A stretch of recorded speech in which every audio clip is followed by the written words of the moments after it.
प्राचीन भारतीय इतिहास के साहित्यिक स्रोत।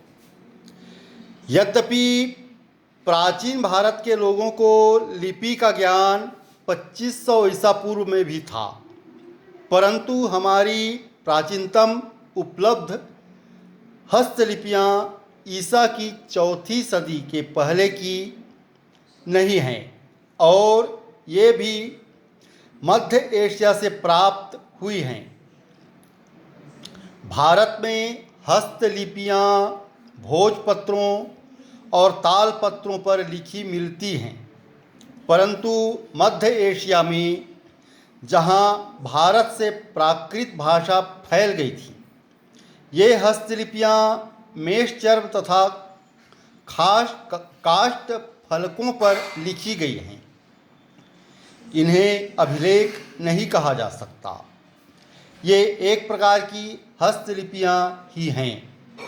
उन दिनों मुद्रण कला का आविष्कार नहीं हुआ था, इसलिए ये हस्तलिपियाँ मूल्यवान समझी जाती थीं।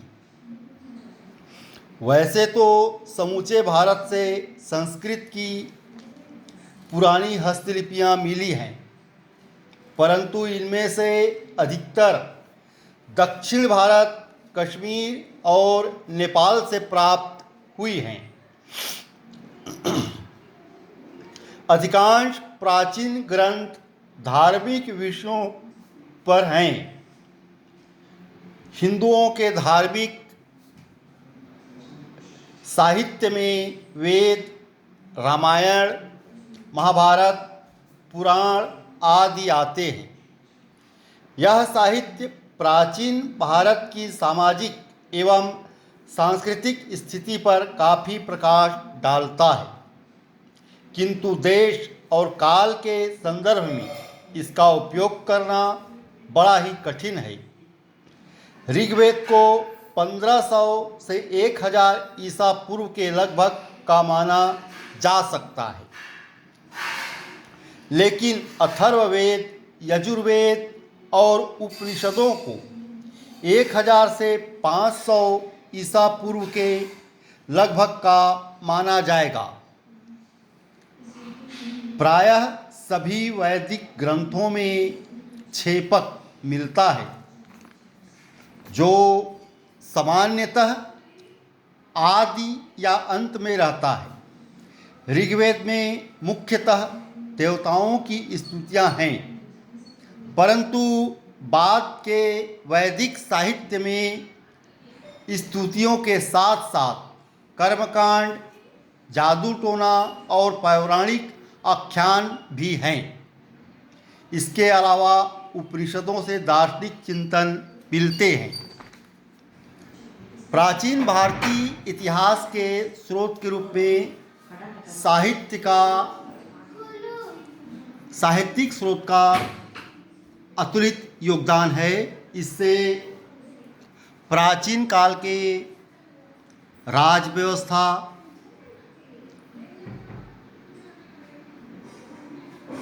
सामाजिक व्यवस्था,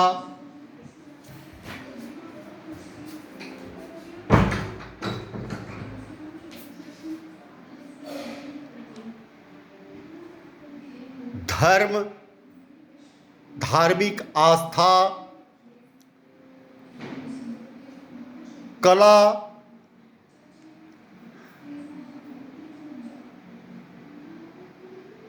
कला की उन्नति, वाणिज्य और व्यापार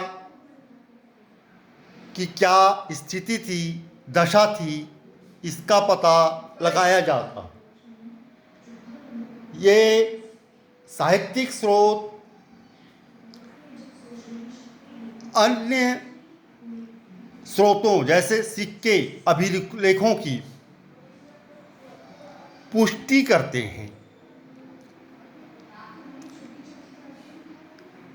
कि यह प्रमाण सत्य हैं। रिसर्च, अनुसंधान, खोज की सत्यता को साहित्यिक स्रोत प्रमाणित करते हैं।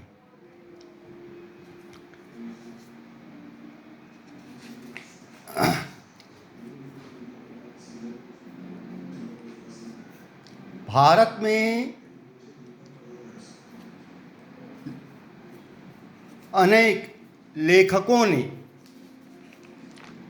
दार्शनिकों ने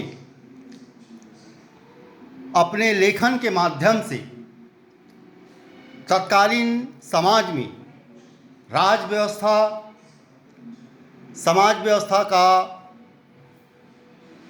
उचित चित्रण प्रस्तुत किया है।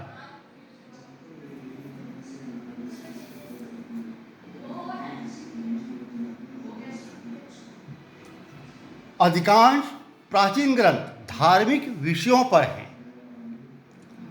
इससे रामायण, महाभारत, पुराण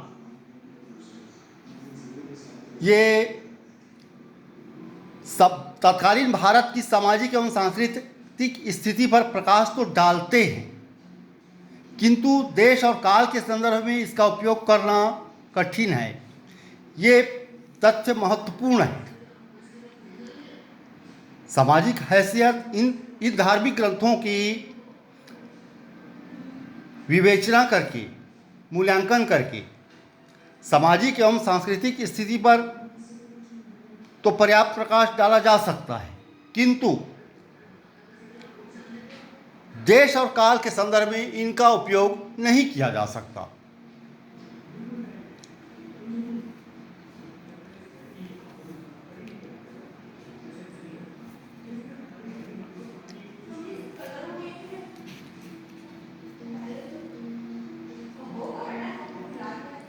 इसके अलावा वैदिक साहित्य में स्तुतियों के साथ साथ कर्मकांड, जादू टोना और पौराणिक आख्यान भी हैं।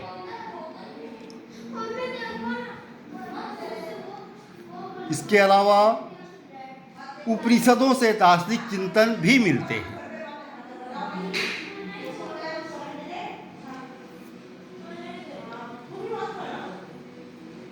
तो इन वैदिक साहित्यों में कर्मकांड, जादू टोना, इससे भी समाज की दशा कैसी थी इसका भी पता चलता है। क्या क्या कर्मकांड अपनाए जाते थे जो आज के परिप्रेक्ष्य में अगर देखा जाए तो ये कर्मकांड प्राचीन काल से विकसित होते होते परंपरागत रूप में आज इस स्थिति तक पहुँचे हुए हैं। इसके अलावा उपनिषदों से दार्शनिक चिंतन मिलते हैं।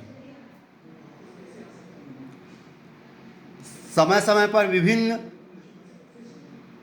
दार्शनिकों ने अपने विचार व्यक्त किए, राज व्यवस्था के बारे में, समाज व्यवस्था के बारे में, अर्थव्यवस्था के बारे में, धार्मिक आस्था के बारे में।